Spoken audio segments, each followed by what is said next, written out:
Class 10 के अंदर हम पढ़ रहे हैं दो चरों वाले रैखिक समीकरण युग्म। प्रश्नावली 3.2 से आज करेंगे 7वां प्रश्न, जो कि काफी इंपॉर्टेंट प्रश्न है। बोर्ड एग्जाम के अंदर कई बार ये पूछा जा चुका है और आपको इस पे पूरा ध्यान देना है, क्योंकि ये 5 से 6 नंबर का प्रश्न बोर्ड के अंदर अक्सर पूछा जाता है। तो चलिए इसको करते हैं। देखिए यहाँ पे समीकरण दे रखा है x माइनस वाई प्लस 1 बराबर 0 और 3x प्लस 2y माइनस 12 बराबर 0 का ग्राफ कीजिए। यहाँ पे आपको दो चरों वाले रैखिक समीकरण युग्म दे रखे हैं और इसका आपको पूछा है कि ग्राफ खींचो। ठीक है, उसके बाद कह रहा है कि x अक्ष और इन रेखाओं से बने त्रिभुजों की शीर्षों की निर्देशांक ज्ञात कीजिए और त्रिभुजाकार पटल को छायांकित कीजिए। एक्स में एक्स्ट्रा बातें कुछ पूछ लिए, तो आपको कुछ नहीं करना है, ग्राफ खींचना है। इजीली आपको जैसे ग्राफ खींचेंगे आपको एक त्रिभुज दिखेगा और उसको छायांकित करना है, यानी लाइन खींचना है उसके बीच में। तो व्यवस्थित रूप से इसको करते हैं। नेक्स्ट पेज पे लेता हूं मैं, नेक्स्ट पेज पे इसको।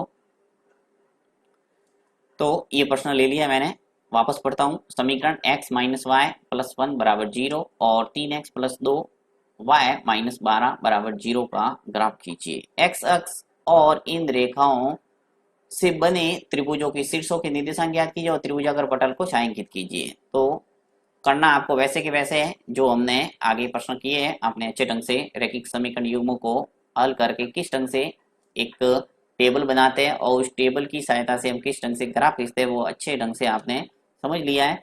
अब आपको जल्दी से ये समझ में आ जाएगा। तो देखिए यहाँ पे लेता हूं मैं इन दोनों समीकरणों को। समीकरण मुझे दे रखा है एक तो x माइनस वाई प्लस 1। ठीक है, समीकरण एक नाम दे दो, बराबर 0 ही है, कोई पक्षांतर करने का काम नहीं। आप समीकरण नंबर 1 ले लो। फिर दूसरा दे रखा है 3x प्लस 2y माइनस 12 बराबर दे रखा है 0। ये नाम दे दो समीकरण नंबर 2। जैसे आपको समीकरण दे रखे हैं उन दोनों समीकरणों के नाम दे दो, समीकरण नंबर 1 और समीकरण नंबर 2। अब एक एक समीकरण को लेके हल करके उसकी टेबल बनाएंगे। तो यहाँ पे मैं समीकरण लेता हूँ फर्स्ट,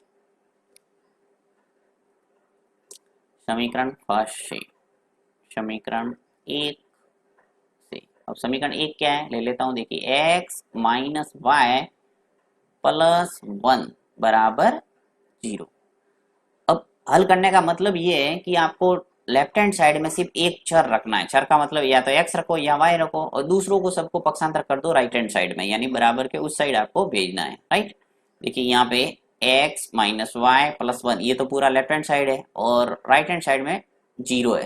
तो आपको करना क्या है कि जो लेफ्ट हैंड साइड में x और y नजर आ रहा है उन दोनों में से कोई भी रख सकते हैं। आपको जो सरल नजर आ रहा है वो आप रख सकते हैं। तो यहाँ पे देखिए सीधा तरीका मैं अपनाता हूँ कि ये जो y है माइनस वाई है, इसको यदि मैं इधर पक्षांतर कर दूं तो ये प्लस का y हो जाएगा और फिर या करके हम आगे लिख देंगे, तो ये सरल हो जाएगा। देखिए हमेशा ध्यान रखना है कि माइनस वाला कोई है तो उसको पक्षांतर कर दो ताकि वो प्लस बन जाए। तो देखिए x प्लस 1, ये x लिखा है और ये प्लस 1 ये तो लिख दिया, बराबर ये जो माइनस का y है इसको मैं पक्षांतर करता हूँ और उसको इधर भेजता हूँ, तो ये हो जाएगा प्लस का y। ये आपको पता है कि कोई माइनस वाली राशि जब पक्षांतर होती है तो किस में चेंज हो जाती है, प्लस में, और प्लस वाली हो तो किस में चेंज होगी, माइनस में। तो देखिए ये समीकरण इजी बन गया अपने x प्लस 1 बराबर y। अब चाहो तो इसको आगे करके लिख लो ऐसे ताकि आपको देखने में आसानी रहे। y बराबर ये जो पद है इसको पूरा का पूरा आगे लिख रहा हूँ, x प्लस 1। अब यहाँ पे मैंने पक्षांतर नहीं किया है, सिर्फ इंटरचेंज किया, इसको यहाँ लिखा इसको यहाँ लिखा है। ये जो समीकरण आ रहा है इसका नाम दे दो 3। ठीक है, समीकरण 3 और इसकी सारणी बना देंगे फर्स्ट, सारणी फर्स्ट। तो समीकरण 3 से हम पहली टेबल बनाएंगे सारणी फर्स्ट, और इस ढंग से आपको एक कॉलम वाली टेबल बनाना है। और यहाँ पे सबसे पहले आप लिखेंगे ऊपर x, नीचे लिखना है y और सबसे नीचे लिख देना x और y, यानी निर्देशांक के रूप में यहाँ हम लिखेंगे।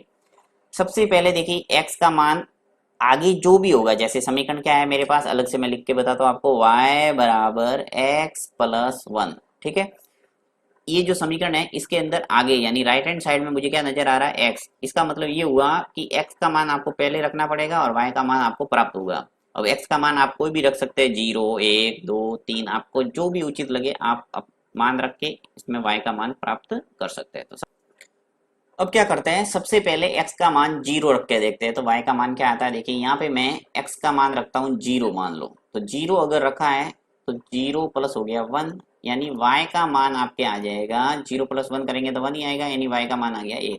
तो यहाँ पे लिख लो कि जब आपने x का मान 0 रखा तो y का मान क्या प्राप्त हुआ, 1। अब इसको आपको निर्देशांक के फॉर्म में लिखना है, तो यहाँ मैं ए बी सी नाम दे दूंगा तीनों निर्देशांकों के। ए एक्स निर्देशांक पहले लिखना है, वाई निर्देशांक बाद में। तो यहाँ आ जाएगा 0, यहाँ आ जाएगा 1। ठीक है, यानी ये भुज और ये आ गई कोटि। ये आपने 9th क्लास में भुज और कोटि के बारे में अच्छे ढंग से अध्ययन किया है, एक्स निर्देशांक और वाई निर्देशांक। नेक्स्ट दूसरा निर्देशांक निकालते हैं। यहाँ पे ये जो समीकरण है इसके अंदर मैं एक्स का मान दूसरा रख के देखता हूँ। अब एक्स का मान चलिए यहाँ पे रखते हैं जैसे 5। आप कोई भी रख सकते हैं, मैं अपने हिसाब से रख रहा हूँ। आप 1 रख लो, 2 रख लो, 3 रख लो, कोई भी रखेंगे आपके उत्तर है वो आ जाएगा। चलो यहाँ पे 2 रख के आपको बता देता हूँ। तो y बराबर x का मान यदि मैंने 2 रखा मान लो, तो x 2 प्लस आ जाएगा 1, यानी कि 2 और 1 मिलके कितने हो गए, 3। तो y बराबर आ जाएगा आपके 3। तो जब आप x का मान 2 रखेंगे तो y का मान क्या आ जाएगा, 3। तो यहाँ पे मैं नाम दे देता हूँ b, और ये 2 और 3। ये दूसरा निर्देशांक आ गया b 2 और 3 के रूप में। अब एक और बिंदु निकाल दो, y बराबर एक्स प्लस 1, ये आपके समीकरण है, जो समीकरण 3 है। इस समीकरण 3 के अंदर हम y बराबर, अब x का मान चलिए यहाँ रखते हैं जैसे -1 रखे। चलो मैं आपको माइनस में मान कैसे रखते हैं वो भी बता देता हूँ, जिसे कभी ऐसे प्रश्न आते हैं तो आप माइनस में मान रख के भी हल कर सकते हैं। तो देखिए x का मान जैसे -1 रखा तो ये +1 है, और माइनस का 1 और प्लस का 1 क्या हो गया, 0। तो y का मान आ गया 0। तो जब आपने x का मान -1 रखा तो y का मान क्या आ गया, 0। तो इस ढंग से भी आप माइनस वाला मान भी रख सकते हैं। तो ये सी आ गया अपने पास -1 और ये 0। तीनों निर्देशांक आ गए ए बी और सी फर्स्ट टेबल के अंदर। अब आपको क्या करना है, समीकरण 2 लेना है, उसको हल करके सारणी सेकंड बनाना है। सारणी सेकंड बनने के बाद हम खींचेंगे ग्राफ। तो यहाँ पे लेता हूं मैं समीकरण सेकंड,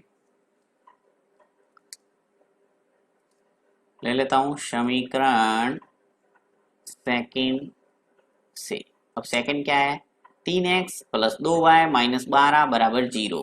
तो यहाँ पे लिखते हैं 3x प्लस 2y माइनस 12 बराबर 0। अब इसको थोड़ा व्यवस्थित रूप से हल करते हैं, और यहाँ पे इसको नाम दे देंगे समीकरण नंबर 4। तो देखिए यहाँ पे किसको हल कैसे हल करता हूँ मैं क्या करता हूँ, ये जो 2y है इसको यहीं रखता हूँ लेफ्ट हैंड साइड में, बाकी को पक्षांतर कर देता हूँ। देखिए ये जो -12 है पक्षांतर होके जब राइट हैंड साइड में जाएंगे तो क्या हो जाएगा, +12। इसी प्रकार जो ये 3x है पक्षांतर होके राइट हैंड साइड में जाएगा तो क्या हो जाएगा, -3x। ओके, y बराबर आ जाएगा आपके पास, ये y का गुणांक 2 है, इसका लग जाएगा भाग। तो 12 माइनस 3x बट्टा हो जाएगा 2। आप चाहो तो 3x को भी यहाँ रख सकते हैं, मैंने 2y को लेफ्ट हैंड साइड में रखा है। आप चाहो तो 3x को यहाँ रख दो, तो 3 का भाग देना पड़ेगा। ये समीकरण हल करना मैंने सबसे पहले जो वीडियो के अंदर अच्छे ढंग से आपको बताया था। आप यदि इसके बारे में नहीं जानते हैं तो इसको पहले देख लेना कि रैखिक समीकरण युग्मों को किस ढंग से हल करते हैं, गुणांक का किस ढंग से भाग लगता है, पक्षांतर कैसे होता है, सारी बातों को क्लियर किया था मैंने। और समीकरण नंबर दे देंगे यहाँ 4। तो क्या समझे आप कि समीकरण 1 से जब हमने समीकरण को हल किया था तो इसका नाम दिया था समीकरण नंबर 3। समीकरण 2 को हल किया और अंतिम जो टेबल बनाने वाली समीकरण बनाई उसका नाम दे दिया समीकरण नंबर 4। अब मैं यहाँ पे एक दूसरी टेबल बनाऊंगा सारणी सेकेंड। तो इस ढंग से आपको टेबल का निर्माण करके आपको यहाँ पर भी वही x और y मान लिखना है। ये हो जाएगा x,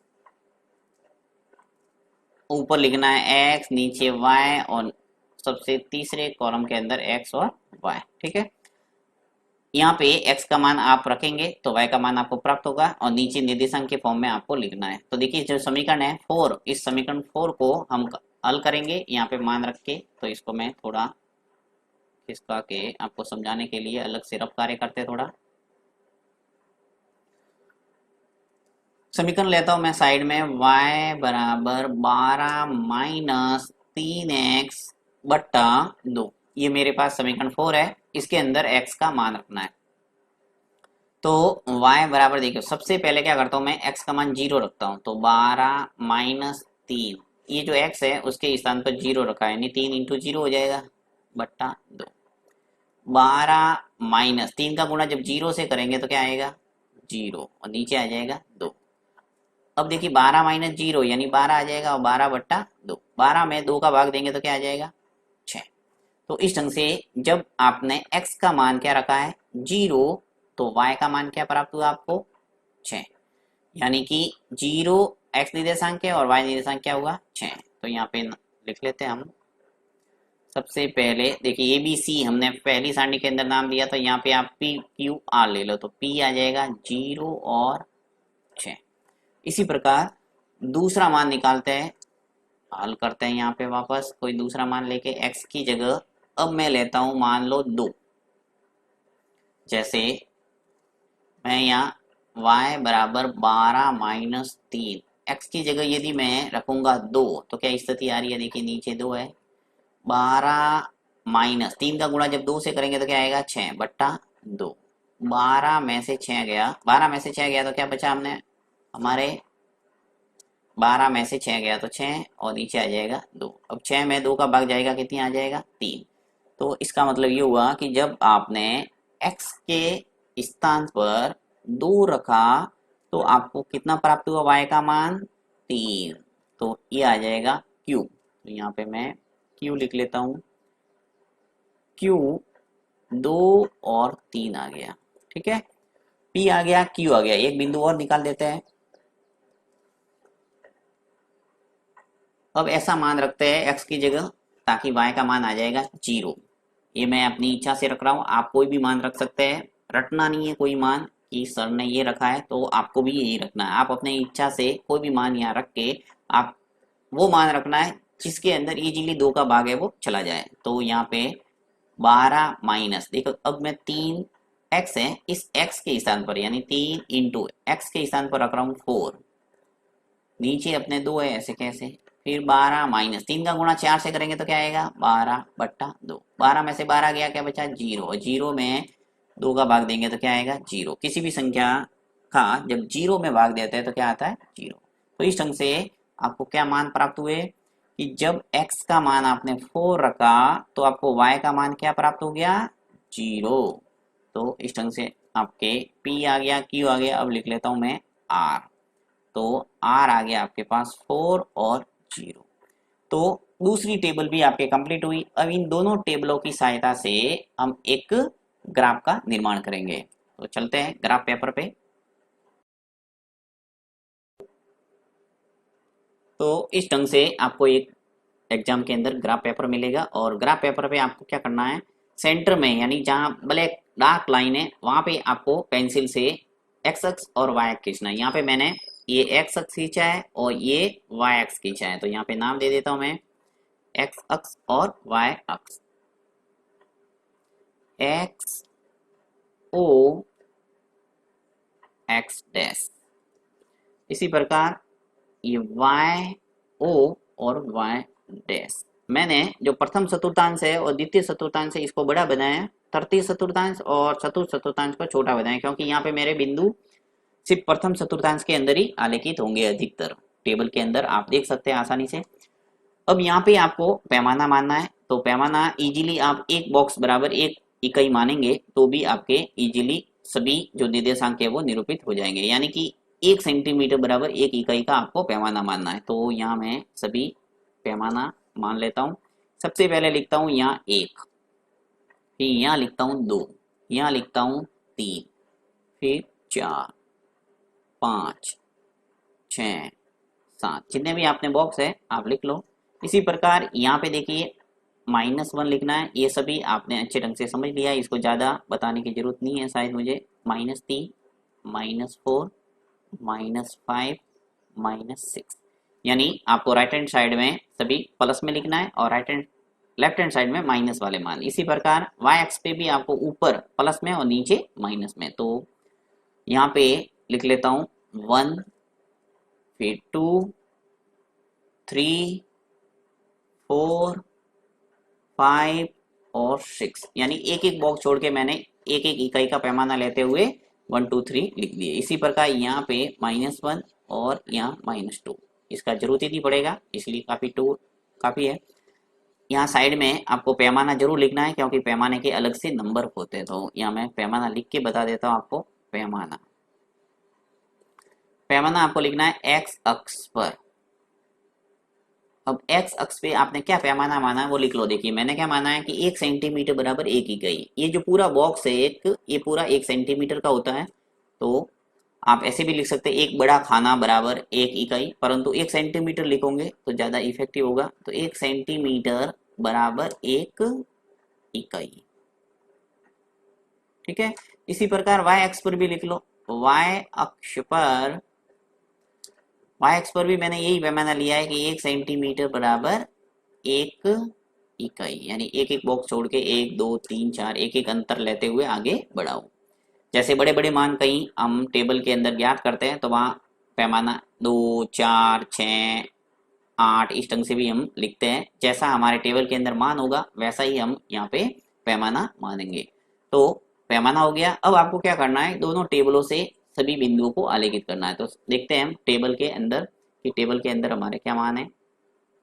सबसे पहली जो सारणी है, देखिए यहाँ पे सारणी फर्स्ट है, इसके अंदर x का मान 0 है और y का मान 1 है।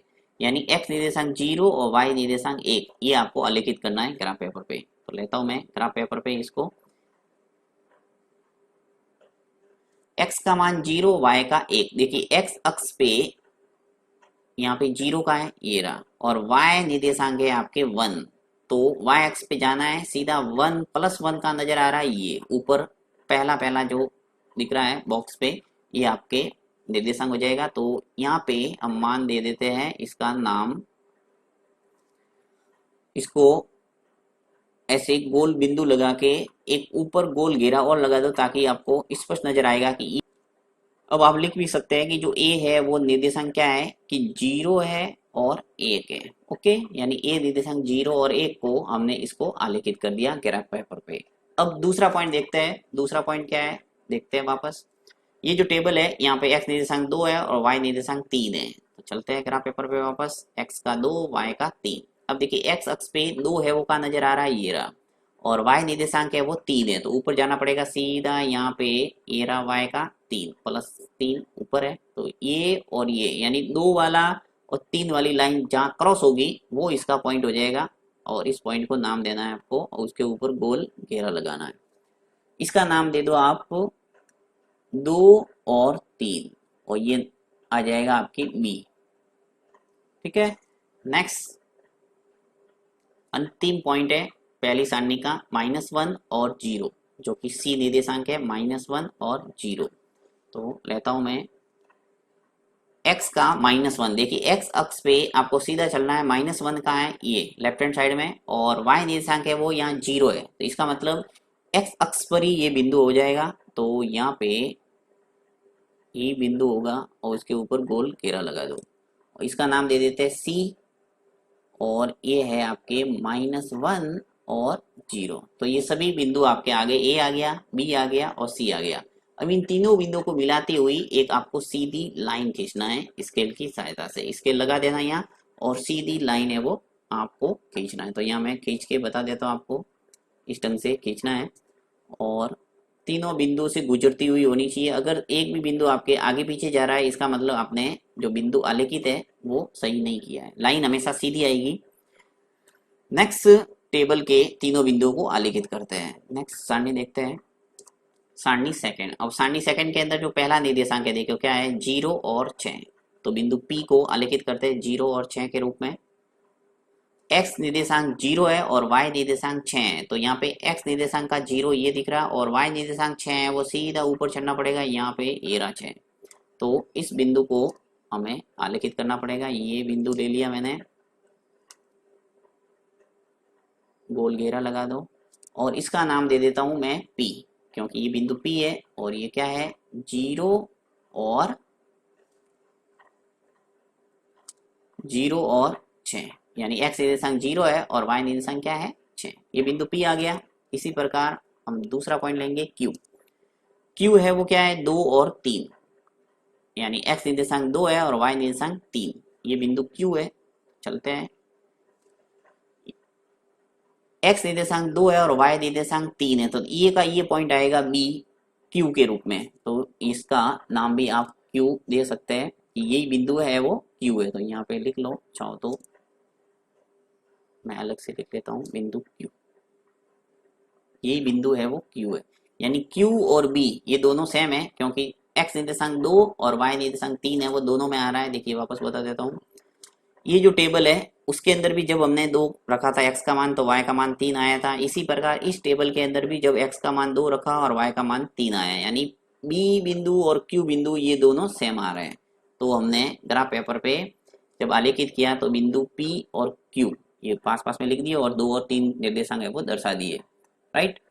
उसके बाद में तीसरा पॉइंट है इसका, देखते हैं टेबल के अंदर 4 और 0, यानी x निर्देशांक 4 है और y निर्देशांक 0 है, तो x निर्देशांक 4, यहाँ पे देखिए x अक्ष पे 4 है वो ये नजर आ रहा है, और y निर्देशांक क्या है हमने 0, तो इसी अक्ष पे ये बिंदु हो जाएगा। यहाँ पे मैं इसको आलेखित कर देता हूँ और ये आ जाएगा हमारे 0 और 4, सॉरी 4 और 0 लिखना पड़ेगा, हमेशा ध्यान रखना है x निर्देशांक पहले आएगा y निर्देशांक बाद में, यानी 4 और 0। और ये जो पॉइंट है वो क्या है हमारे पास p q और r,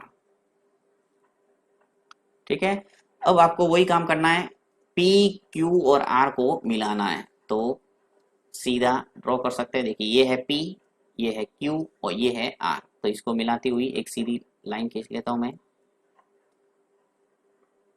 देखिए तीनों बिंदु है वो एक ही रेखा पर आसानी से आ रहे हैं हमारे, और ऐसा आपके भी आना चाहिए। ग्राफ पेपर पे जब भी आप खींचते हैं तो बिल्कुल सीधी रेखा आनी चाहिए। अब देखिए यहाँ पे तीनों बिंदु है वो आलेखित कर दिए दोनों टेबलों से।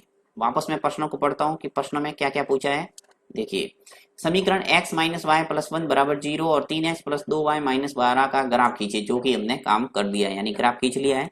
आगे क्या कह रहा है कि x अक्ष और इन रेखाओं से बने त्रिभुज की शीर्षों के निर्देशांक ज्ञात कीजिए और त्रिभुजाकार पटल को छायांकित कीजिए। तो यहाँ पे वापस चलता हूँ मैं ग्राफ पेपर पे, ये कह रहा है कि जो हमने लाइन खींची है, दोनों ग्राफ खींचा, तब जो x अक्ष और इन समीकरणों की जो लाइन है उनके बीच में जो त्रिभुज नजर आ रहा है, देखिए ये आपको स्पष्ट रूप से एक त्रिभुज नजर आ रहा होगा, ये इस त्रिभुज को छायांकित करना है और साथ ही इसके जो निर्देशांक है वो लिखना है। तो कौन से निर्देशांक है, तीनों शीर्ष कौन कौन से हुए, देखिए एक तो ये C, ये कौन है, एक त्रिभुज का जो B है वो है, और एक है R। तो इस ढंग से ये त्रिभुज नजर आ रहा है, इसको छायांकित करना है। तो मैं छायांकित आपको लाइन खींच के करके बता देता हूँ किस ढंग से आपको छायांकित करना है। तो थोड़ा हल्का कलर ही लेके मैं आपको समझा देता हूँ, इस ढंग से आपको लाइन खींचना। देखिए एग्जाम के अंदर आप पेंसिल से इस ढंग से हल्की हल्की लाइन खींच के आप छायांकित करके बता सकते हैं। ये बिल्कुल ब्लैक करने का काम नहीं, आप लाइन खींच के बता दो कि ये भाग है वो छायांकित है और ये त्रिभुज है, ठीक है। ये जो भाग दिख रहा है वो त्रिभुजाकार है और इसके निर्देशांक भी आपको लिखना है। तो निर्देशांक मैं लिख के बता देता हूँ आपको। तो अंत में आपको लिखना है कि अतः रैखिक समीकरण युग्म और x अक्ष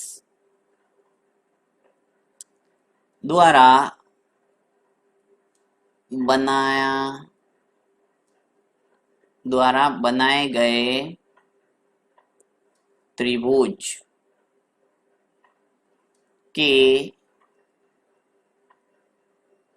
शीर्षों के निर्देशांक, जो कि प्रश्न में बोला है कि निर्देशांक लिखिए, तो सभी लिख लेते हैं एक एक करके कि त्रिभुज जो दिख रहा है, त्रिभुज कौन सा नजर आ रहा है। देखिए यहाँ पे वापस मैं ग्राफ पेपर पे आपको बताता हूँ, बिंदु बी लिख सकते हैं या क्यू लिख सकते हैं, क्योंकि ये सेम है, तो मैं बिंदु बी लिख लेता हूँ। बी, ये जो सी और ये आर, तो लिख लेते हैं इसका नाम बी सी और आर। बी के निर्देशांक लिखूंगा मैं 2 और 3, सी के निर्देशांक लिखूंगा -1 और 0, और आर के निर्देशांक लिखूंगा 4 और 0। तो लिख लेते हैं बी सी और आर।